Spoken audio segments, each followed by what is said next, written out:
Today, we're going to share a few pretty remarkable eBay sales, some reselling news, and a look back at a pretty freaking phenomenal February.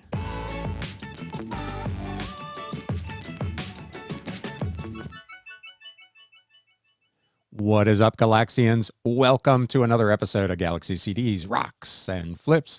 If this is your first time here, my name is Ryan, and I am a full-time reseller.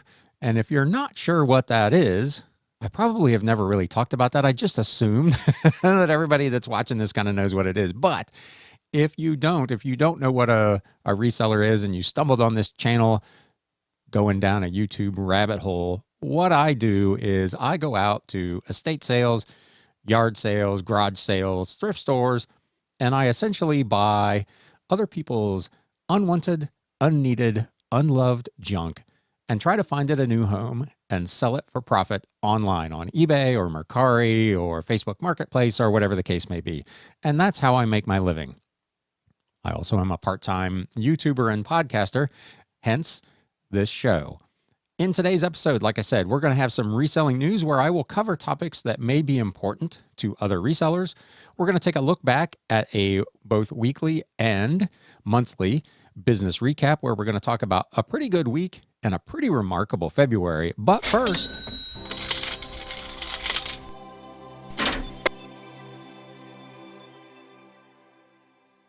let's look at just a handful of things that sold last week on eBay.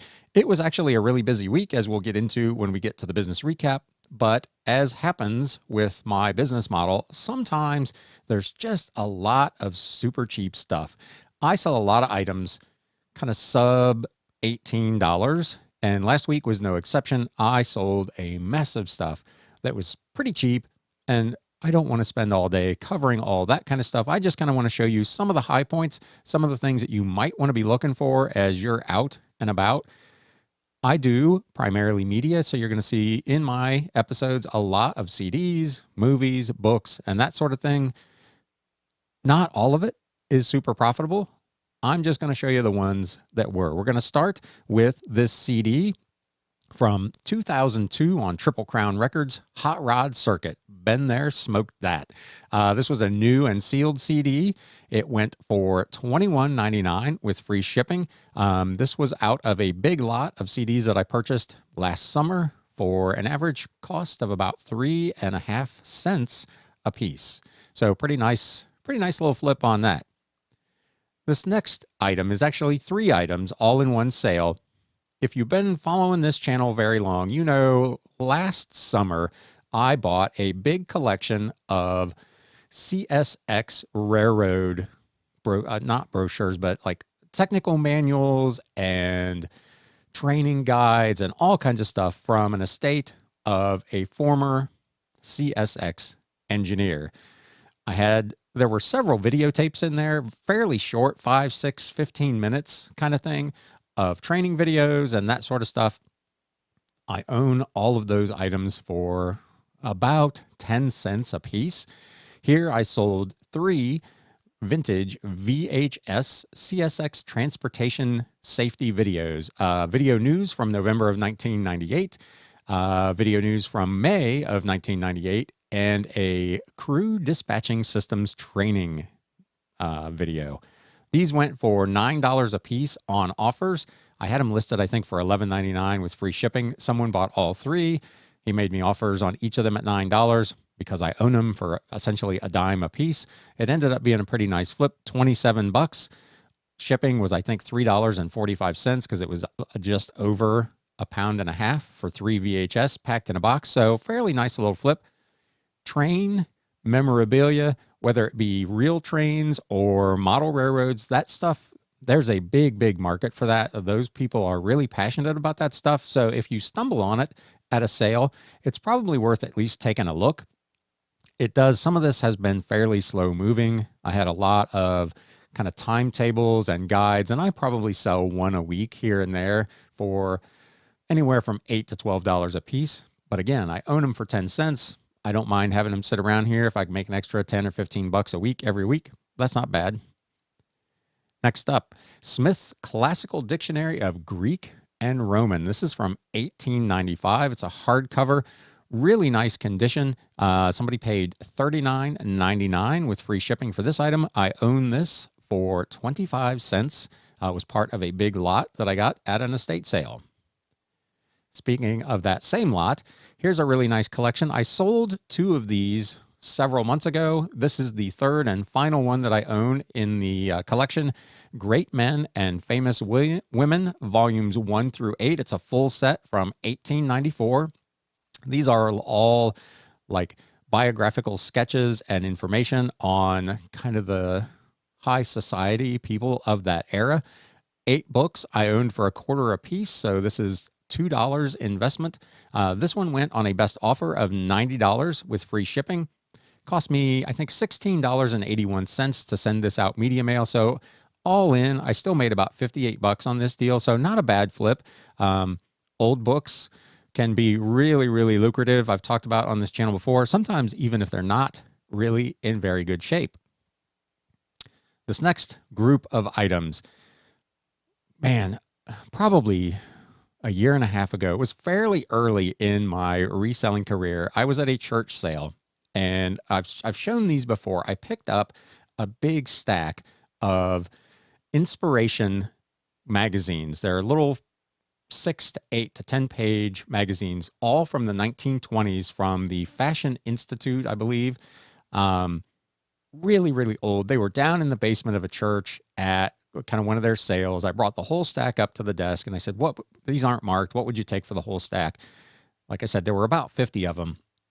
And the lady said, "How about $1?" And I said, "How about heck yes?" So I own these things for 2 cents a piece. I had already sold 39 of them for anywhere from $12 to about $45 a piece.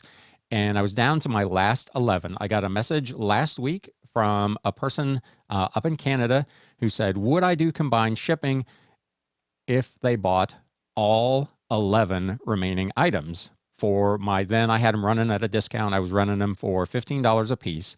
I said, I'll do one better. I will actually do free shipping domestically, since I know they're going through the global shipping program.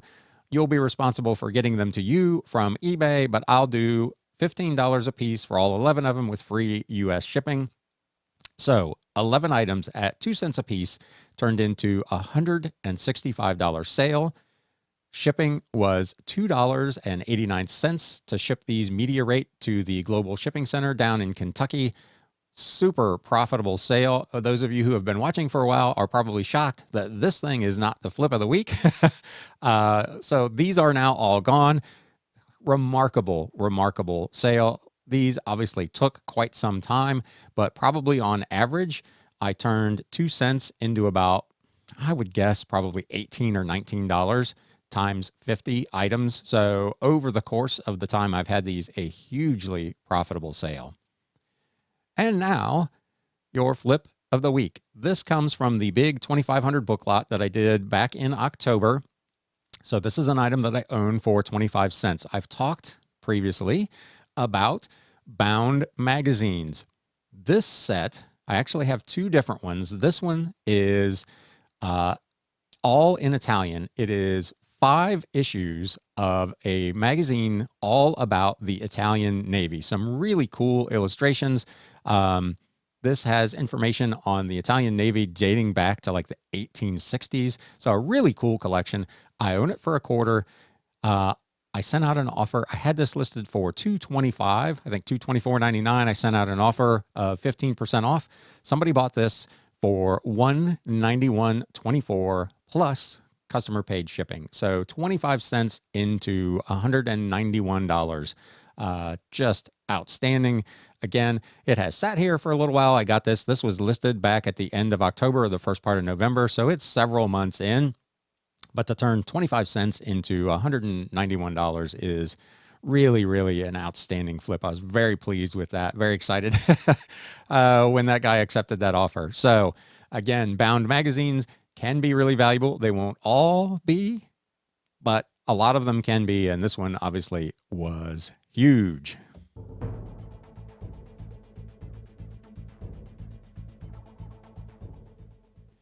with that out of the way, let's take a look at the overall business. We'll do really quickly. I'll just kind of rifle through last week, and then we will take a look at what was an absolutely phenomenal February. Last week, I essentially lost 2 days to listing. On Tuesday, I drove to Canton, Ohio to pick up a car for someone.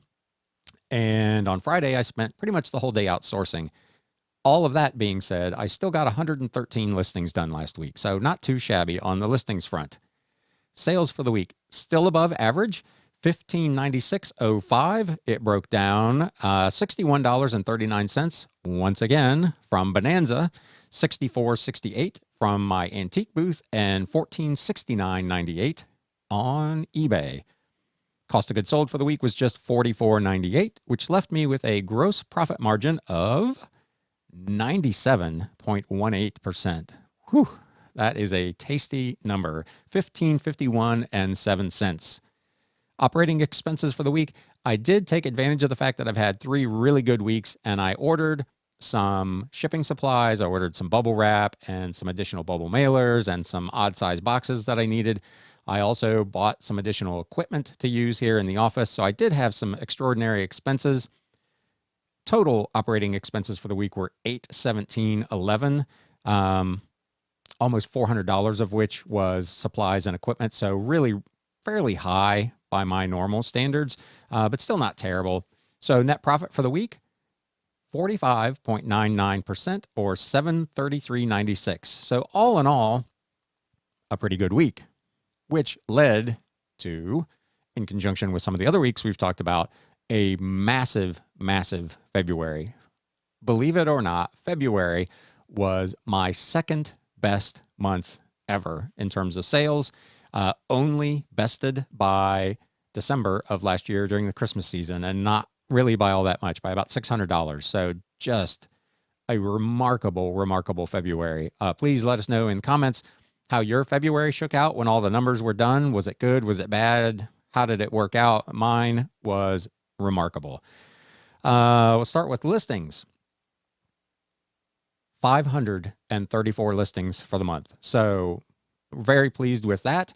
That converted into 370 sales. So I did have some net growth in my store inventory of 160 odd listings. So that's good as I continue to try to grow my inventory.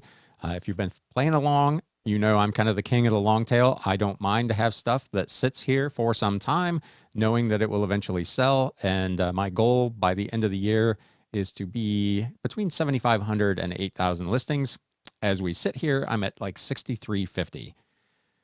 Sales for the month, $7,016.45. So again, only the second time I've been over $7,000 in gross sales, the first being December of 2020 during the Christmas season.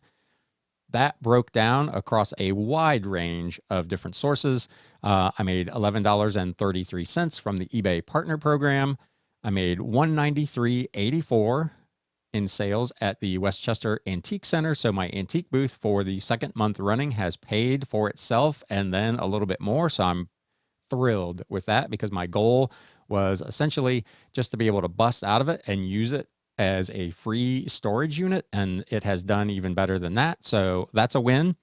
Bonanza, $198.35, and eBay for $6,612.93. So big month. Cost of goods sold last month, $222.29, leaving me with a gross profit for the month of 96.83% or $67.94.16. So outstanding month from a profit standpoint. Operating expenses last month totaled $34.18.25. Again, a big chunk of that was in the last 2 days of the month when I ordered a ton of supplies and equipment that ultimately totaled, about $675. So otherwise, if I hadn't done those things, this profit number would have been through the roof. I did have some repairs and maintenance I needed to do. I had my second full month's rent due at the Westchester Antique Center, which was $172. The rest essentially was the normal kind of eBay fees and the store subscription fee. I paid $1,052.61 in eBay fees. And almost $1,500 in outbound shipping expenses. So as usual, those are kind of the big two. For the month, that left me with a net profit of 48.11% or $33.75.91. A little bit off my 50% net profit total, but again, I made some extraordinary expenditures to kind of upgrade some of the office equipment here, so totally fine with that. Really pleased with how February went. Again, let us know down in the comments if you're watching on YouTube how your month went. Did you have any big sales? Did you have any really bad days? I essentially did not have any what I would consider to be bad days. At the time of recording, however, I have not recorded a single sale yet today on eBay, and we're kind of early afternoon, so that's a little perplexing. But nonetheless, February is in the books. It was outstanding, and now we're on to the next. With that, we're going to take a super quick break for our podcast listeners, and then we will be right back with reselling news. Stay tuned. News updates. All right, let's get into this reselling news. I don't have a ton today, but I do have some things I wanted to cover. By the time you see this, the official news may already be out from eBay, but this week they are scheduled to announce their spring seller updates. There was a leak, apparently, within their kind of community boards where some information kind of seeped out in advance. So we're going to cover a little bit of that. You should be keeping an eye out. eBay will be announcing their spring seller update later today, but these are some of the things that we expect to see in that update. Some of the big changes are going to include a greater number of free insertions, as well as the ability for sellers to offer coded coupons. So it looks like right now if you have a store, you get a massive number of free listings in specific categories. It looks like that is set to grow yet once again. So I'm really anxious to see what that number looks like for those of us who have stores. And coded coupons is one of the most requested features that eBay has not had. They've had the codeless coupon where you can create a sale and send people to it with a specific link, but the ability to just give people a code that they could use on your store is something that they have not had in the past that looks like will be coming sometime this spring. Some other items on this. They will be offering, again, more zero insertion fees to help sellers grow their business. They will be offering partial refunds on returns. They announced a partial refund offer for auto-accepted returns rather than you can do it on the ones that you manually accept. The coded coupons, at long last, we are excited to announce the release of coded coupons. Will soon be available to you via the Seller Hub marketing tab. Again, this is all preliminary information, so none of it has any dates when the official announcement comes out. Hopefully sometime on Wednesday. Maybe this will be nailed down a little better with some dates, but for the time being, these are just kind of the highlights. There will be some enhancements to promoted listings. We're excited to continue to develop your ability to promote your listings on eBay with the announcement of automated campaigns. However, on the downside, they are going to be removing a promoted listing credit. We continue to evaluate our fees to ensure sellers are getting the best value. The credit for promoted listings for sellers who are top rated or have an Anchor Store subscription will be evolving to allow us to offer various new promotions that make sense either seasonally, strategically, or reactively for specific groups of sellers. So there's going to be some changes in the kind of the fee and credit structure within promoted listings. They have been talking about for some time a updated unified listing experience that is still scheduled to roll out this spring. The new listing tool includes updates in the background technology, but it will do more than just give the site a facelift. It replaces the underlying code the system is built on, which eBay says will make it secure and viable for years to come. As always, with these seasonal updates, bad news. We just finished these not a week ago, or just over a week ago. Item-specific updates are coming once again.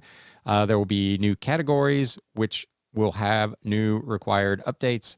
I don't know how thorough the announcement will be on Wednesday, if it'll have the specific list of all the categories and all the items and all the specifics, but know that there are more required item-specific updates on the way. I know that's everybody's favorite thing to do, is to go in and click all those boxes and add all that information. But nonetheless, know that they're coming. There will also be some additional housekeeping to align categories with industry standards. So there will be category and classification changes coming as well. So be on the lookout for that in the spring seller update. As I mentioned, like I said, should be here probably by the time you watch this, and if not, shortly thereafter.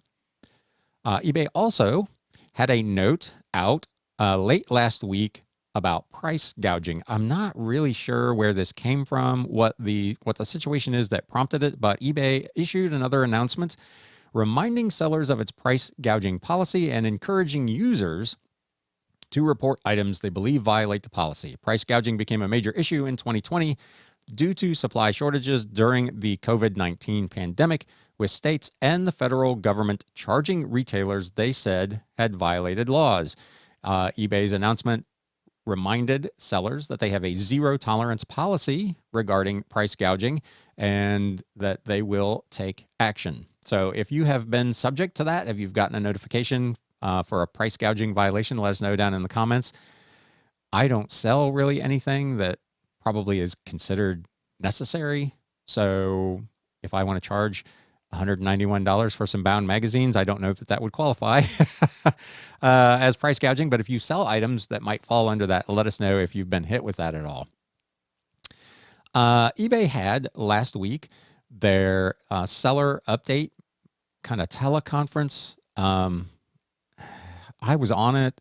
It was not really particularly useful. If you were on the call, let us know what you thought of it. It was a lot of kind of big picture strategy and kind of pie in the sky. We're going to do this, that, and the third without a lot of detail, as those things are kind of want to be. But some of the high points that did come out of that, they did provide an update on managed payments. They claim, working on faster payouts of funds to sellers to at least come closer to the instant payouts that were available on PayPal. Probably will never get quite there, but they could get them better. They did mention that the speed at which banks move money through the ACH networks is out of eBay's control, but they are working on ways to optimize such things as cutoff times when sending batches of deposits to the bank. So hopefully we'll see some improvement in the speed of deposits. I personally have not had any issues with the speed of the deposits. There have been, as we've talked about on this podcast and in this video previously, there have been a couple of times where payouts did not process properly and were delayed the better part of a day before they went through, but the money was still in my account literally the following day, so there were no problems to speak of there. So hopefully they can get this resolved. For those of you who are on daily payouts, this may move those up. I don't know that it'll have a big impact on anybody that's doing weekly payouts, but if you're getting daily, there may be some good news on the horizon. They also announced that they are about to launch an innovative service model for customer service that allows eBay's very best sellers to earn additional income by helping other eBayers be successful. Quote, we're going to connect expert sellers with newer sellers. eBay is recruiting sellers who would use an app to provide customer service on their own terms with no obligation. eBay did pilot this program in another market, and some sellers supposedly are earning up to an extra $1,000 a month with this program. So if eBay has reached out to you as a seller to see if you would like to participate in this program, let us know. I have not, to this point, received any kind of indication that they're considering yours truly for that, but that would definitely be something that I would consider. I've spent essentially a lifetime in customer service, in retail, and in sales, so I might have some value to add to eBay there, so hopefully I'll get a call on that. They also highlighted, again, the unified listing tool, which is still in beta at the moment, and talked about the importance of including item specifics. They are all about these item specifics. If you couldn't tell, man, they are hot to trot on those item specifics. The show was scheduled to last an hour. The last 10 to 12 minutes of it was supposed to be for participant questions, a question and answer session. By the time they got to that point, they were literally out of time. They had time for one single solitary question, which was about unpaid items, where a customer agrees to purchase an item either by clicking buy now or by accepting an offer or making an offer that's accepted, and then they do not pay for that item. eBay, again, and they've talked about this before and we've not seen any fruits of this, eBay claims they will be making some changes so that it can get a handle on this feature, which it hopes to complete by the end of this year. So there you go. Lastly, moving on to Etsy. I don't sell on Etsy, so it doesn't affect me directly, but this is kind of problematic. Etsy began charging sellers for paid search campaigns last year through the new offsite ads program, and now it will charge sellers for content marketing expenses using the same program. This article, and I will, as always, link to these in the show notes and the video description below, says it's a bold move. Some might say brazen. If an affiliate publisher drives traffic that results in a sale on the marketplace, Etsy will charge the seller a fee to help cover that cost. Offsite ads, in addition to paying the commission fee on a sale, sellers will pay an additional quote unquote advertising fee of between, wait for it, 12 and 15% for sales resulting from offsite ads. That makes the program really tricky for sellers when setting prices on their products, whether to build in enough profit margin for the regular 5% commission, or do they need to boost the prices to account for this rather unpredictable extra 12 to 15%. This is the part that's troublesome to me personally. And again, I don't sell on Etsy. If you do and you've seen this, what are your thoughts on it? All sellers are automatically enrolled in offsite ads, and only those who make less than $10,000 on Etsy in any 12-month period can opt out.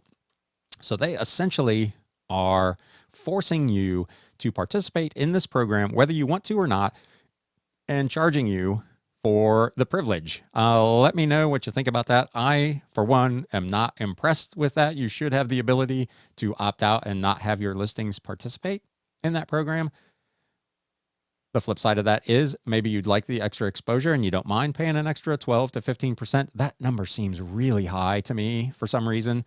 As an affiliate marketer, 12 to 15% is a huge, huge price to pay to make a sale that was essentially sent to you by an influencer or a website. They claim that they're going to be doing this with a lot of kind of third parties. Let us know. Let us know how you feel about that. I'm not impressed. As I mentioned, I don't sell there. I was thinking about it. This certainly gives me pause. So with all of that being said, that wraps up the news for today. Again, please let us know what you thought of any of this. Feel free to chime in. I appreciate all of you taking a little time out of your day to listen and or watch. If you'd like to support the channel, please do me a favor and whack that thumbs up button. If this is the kind of content that you like, please consider subscribing or following the podcast. I would really appreciate it. It helps my ego to know that people like and appreciate that. For those of you who do watch and comment regularly, I read every one of them. I try to respond to almost every one of them, especially the ones that are relevant and ongoing. I absolutely appreciate each and every one of you that stops by. But if you could do those few things for me to support the channel, I would appreciate it. With that, I hope you have a great week. And now it's time to sell. Thanks, guys. Hey, everybody. Thanks for spending a little time with Galaxy CDs, rocks, and flips. If you'd like to spend a little more time, there's another video in the upper right-hand corner. If you'd like to spend a lot more time, you can subscribe down below.